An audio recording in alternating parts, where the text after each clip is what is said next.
কারো জেলার চেয়ে কারো জেলা ছোট নয়, এই জন্যই যার যার জেলার সুনাম তার তার কাছেই হয়। তাইলে আমাদের ফরিদপুর জেলাও সেখানে কম নয়। দেখতে পাচ্ছেন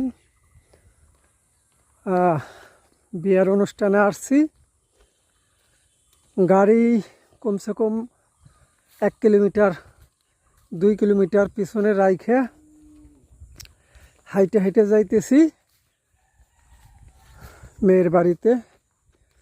ওই যে সামনে আরো লোকজন আছে, একেবারে মাঠের ভিতরে হালটের রাস্তা। এই যে মরিচের চাষ, মরিচের ক্ষেত, ওই যে পাটের ক্ষেত, মানে গ্রাম প্রকৃতি যা বলা আর কি, সেই হিসাবে মোটামুটি সুন্দর একটা পরিবেশ। যাই হোক, সবাই ভালো থাকবেন। এটা হলো মধুখালী থানার পাশেই গ্রাম, সেখানেই আমরা আসছি শুভ বিবাহের কাজে। সেখান থেকে একটা ভিডিও আপনাদেরকে দেওয়ার চেষ্টা করছি। সুন্দর মরিচ ক্ষেত, সুন্দর পাটের ক্ষেত, সুন্দর কলার বাগান, অনেক কিছুই আছে।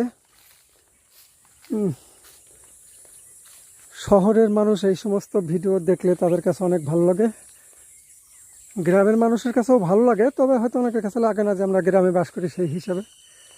তা যাই হোক, সবাই ভালো থাকবেন। ভিডিওটা সবাই একটু বেশি বেশি করে লাইক, শেয়ার, কমেন্ট করবেন। ধন্যবাদ, সবাই ভালো থাকবেন।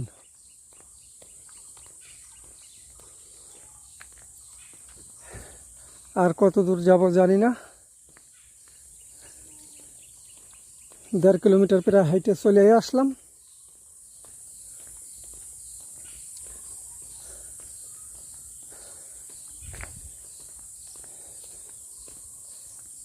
এই হলো রাস্তার অবস্থা, এই যে দেখেন, এই কারণে এই গাড়ি নিয়ে ঢোকা যায় না।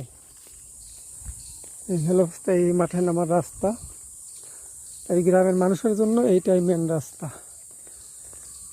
যাই হোক, আর ভিডিও বাড়াবো না। ধন্যবাদ সবাইকে, সবাই ভালো থাকবেন, সুস্থ থাকবেন, শুভকামনা রইল। সবাই আমার জন্য দোয়া রাখবেন।